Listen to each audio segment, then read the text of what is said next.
오늘은 시편 55편 12절부터 13절 말씀을 가지고 피난처가 되시는 하나님을 바라보는 삶이란 제목을 가지고 짧은 시간이지만 함께 말씀을 나누고자 합니다. 기대하고 소망하며 나아가는 모든 친구들이 되기를 간절히 소망합니다. 여러분들 혹시 다른 누군가로부터 배신당해 본 적 있으십니까? 배신을 당하면 어떠신가요? 다른 누군가로부터 배신을 당하면 큰 상처가 됩니다. 그런데 그동안 서로가 잘 알고 지내면서 누구보다 가깝게 지내왔던 사람으로부터의 배신을 당하고 나면 그 아픔은 어떤 무엇과는 비교할 수 없을 만큼 너무나 아프고 절대로 잊을 수도 지울 수도 없는 큰 상처로 남게 됩니다. 그렇게 받은 상처는 다른 사람을 믿게 하는 것을 어렵게 하고 또 같은 상황이 생길까 두려움과 불안을 안겨주기도 합니다. 오늘 우리가 함께 읽은 본문 말씀에서 시인인 다윗은 자신이 받은 큰 상처에 대해 고백하는 내용을 볼 수 있을 겁니다. 이 시편의 배경은 압살롬이 아히도벨과 함께 다윗을 반역한 사건으로 추정할 수 있습니다. 압살롬은 오늘 시인인 다윗의 사랑하는 아들입니다. 아히도벨은 다윗이 믿고 일을 맡길 만큼 신이 많은 신하입니다. 자신이 사랑하는 아들과 신이 많은 신하의 배신은 다윗의 마음에 큰 아픔과 상처를 안겨주었을 것이고 급기야 그를 절망과 사망의 늪에까지 이르게 했을 것입니다. 시인인 다윗에게 상처를 준 원수는 자신의 아들, 그리고 가장 가까운 동료였습니다. 아들과 믿음의 친구로부터 상처를 받았으니 정신적인 아픔과 고통도 매우 컸을 것입니다. 우리는 가까운 친구, 그것도 믿음의 동료의 배신을 생각할 때 떠올릴 수밖에 없는 분이 있습니다. 바로 우리의 예수님이십니다. 이스라엘 백성은 자신을 구원하기 위해 인간의 몸으로 친히 이 땅에 오신 예수님을 알아보지도 못하고 예수님을 배신, 부인하고 오히려 죄를 씌워 십자가에 달려 죽게 하였습니다. 그들은 끝까지 예수님을 부인하고 거절하였습니다. 심지어 십자가에서 내려오라고 소리쳤습니다. 만일 예수님께서 이스라엘 백성의 배신에 분노하셔서 십자가를 거부하고 내려오셨다면 과연 어떻게 되었을까요? 우리들의 겉모습은 살아있지만 우리 영혼은 이미 죽은 목숨이 되었고 구원받지 못한 불쌍한 존재가 됐으며 지금 우리들이 이 자리에 하나님을 예배하고 찬양하고 기도할 이유와 목적도 깨닫지 못하는 사람들이 되었을 겁니다. 하지만 예수님께서는 그들의 도발과 배신에도 끝까지 인내하시고 자기 백성을 위한 구원의 사명을 끝까지 감당하셨습니다. 사랑하는 모든 친구들, 친구의 배신으로, 가까운 믿음의 사람들의 배신으로 상처를 받고 마음이 아플 때에 우리는 예수님을 떠올려야 합니다. 우리는 마음이 아픔에도 불구하고 하나님을 바라보아야 합니다. 하나님께서는 죄로 인해 죽을 수밖에 없는 우리들을 위해 하나밖에 없는 독자 예수님을 희생과 구원의 제물로 보내주시기까지 우리들을 너무나도 사랑하셨으며 인간의 몸으로 이 땅에 오신 예수님을 부인하고 배신했던 이스라엘 백성들을 끝까지 용서하시며 사랑하시고 구원의 사명을 감당하셨기 때문입니다. 그러니 인생의 폭풍과 광풍을 피해 쉴 수 있는 유일한 피난처가 되시는 하나님과 그분의 아들 예수님을 바라보는 삶을 살아가는 저와 모든 귀한 학생의 친구들 되기를 주님의 크신 사랑으로 간절히 소망합니다. 사랑하는 모든 친구들, 이제 친구들이 조금씩 성장하고 또 나이가 들고 시간이 되어 사회를 나가게 되면 오늘 본문 배경에서 다윗이 겪었던 비슷한 일들을 많이 겪을 것입니다. 하물며 다윗보다 더 심한 상황과 또 배신과 아픔을 당하고 상처를 받는 일이 생길 수도 있습니다. 전도사님이 친구들을 저주하거나 뭔가 겁을 주려고 하는 말이 아니라 현실입니다.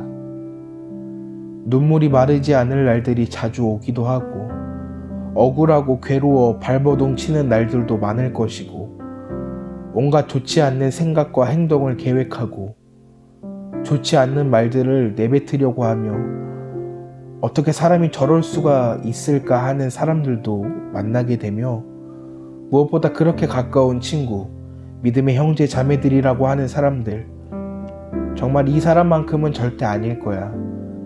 또 나한테 그럴 사람 절대 아니야 라고 생각하면서 믿었던 사람들에게 배신을 당하고 상처받고 아픔을 당하는 일들도 살면서 많이 생기고 겪게 될 것입니다.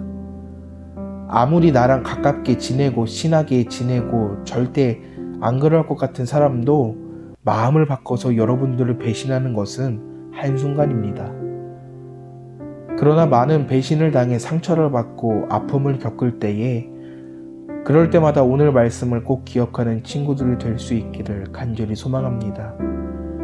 좌절하고 넘어지고 흔들릴지라도 우리의 모든 상처와 아픔을 치유해 주시고 위로해 주실 수 있는 분, 오직 한 분, 우리의 구원자이시고 위로자 되시고 아버지가 되어주시며 우리의 피난처이신 하나님만을 붙들고 바라보며 의지하는 모든 친구들이 되기를 주님의 크신 사랑으로 간절히 소망합니다. 또한 나의 죄를 대신해 기꺼이 십자가 죽음을 묵묵히 감당하셨던 예수님의 십자가 사랑을 기억하며 나아가는 모든 친구들이 되기를 간절히 소망합니다. 여러분, 배신당해서 상처받고 좌절하면 어떻습니까? 좀 넘어지고 흔들리면 어떻습니까? 피난처이신 하나님을 바라보며 의지할 때에 다시 일어날 힘과 용기를 주실 것이고 굳건하고 견고한 믿음을 허락해 주실 것이며 모든 것을 하나님께서 책임지시고 일하여 주시고 해결해 주실 것입니다. 그 믿음으로 담대하게 내 안의 모든 두려움을 다 내려놓고 세상을 살아가는 저와 모든 학생의 친구들이 되기를 주님의 크신 사랑으로 간절히 소망합니다. 사단법인 참 좋은 친구의 대표이자 서울역 노숙인 무료급식 사역을 25년 동안 감당하셨으며 서울역 노숙인들의 아버지라고 불렸던 지금은 고인이 되신 김범곤 목사님께서 쓰신 책 생명의 떡 오직 예수라는 책의 한 부분을 소개하고 말씀을 마무리하도록 하겠습니다. IMF 때 저는 서울 종로구에서 노숙자 쉼터를 운영했습니다. 임대 건물이었던 터라 어느 날 갑자기 주인이 건물을 비워달라고 했습니다. 그래서 쉼터를 경기도에 있는 공장 건물로 옮기게 되었습니다. 예산이 없어 제가 직접 숙소를 만드는 공사를 했습니다. 그러다 보니 서울역 앞에서 진행하던 무료급식은 3개월 동안 중단할 수밖에 없었습니다. 공사가 끝난 후 다시 급식을 하기 위해 노숙자 형제들을 찾아갔습니다. 그런데 여기저기서 이런 소리가 들렸습니다. 노숙자 이름 팔아 돈이나 챙기는 사기꾼이 무슨 목사라고, 더럽다. 너무나 기가 찰 노릇이었습니다. 알고 보니 몇 년 전 동역했던 사람이 김 목사가 돈을 빼돌렸다 붙잡혀 감옥에 가 있다라고 헛소문을 퍼뜨린 것이었습니다. 그 사실을 알게 된 저는 당장 그에게 달려가고 싶었지만 하나님 앞에서 저의 억울함을 토로했습니다. 저를 억울하게 비방하고 조롱거리로 만들었으니 절대 용서할 수 없습니다. 그를 무고죄로 고소해 감옥에 넣겠습니다. 그러자 하나님은 그의 죄에 대해서는 알아서 하실 것이니 아무 조건 없이 그를 용서하라고 제게 말씀하셨습니다. 저는 그에게 가서 우리 함께 회개하고 예수님 잘 믿고 하나님 앞에 갑시다 라고 말해 주었습니다. 당신을 향해 손가락질하고 조롱하고 모욕하는 사람이 있습니까? 피난처 되시는 하나님께로 달려가 기도하십시오. 당신의 억울함을 하나님은 이미 다 알고 계십니다.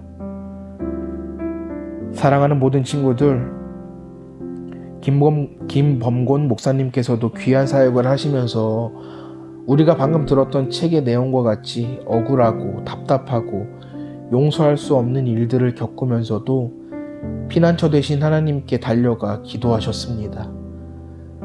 우리들도 피난처 되신 하나님께 달려가 기도하고 의지하고 바라보며 나아가는 모든 친구들이 되고, 또 책에 나온 내용처럼 하나님께서는 우리들의 모든 억울함, 답답함, 아픔과 상처, 눈물을 이미 다 알고 계십니다. 절대로 모르시는 하나님이 아니십니다. 그러니 모든 것을 하나님께 다 맡기고 우리가 할 수 있는 것, 오직 피난처 되시는 하나님을 바라보며 그분의 아들 예수 그리스도의 십자가 사랑을 기억하며 세상을 당당하고 귀하게 살아가는 저와 모든 학생의 친구들이 되기를 주님의 크신 사랑으로 간절히 소망하며 여러분들을 축복합니다.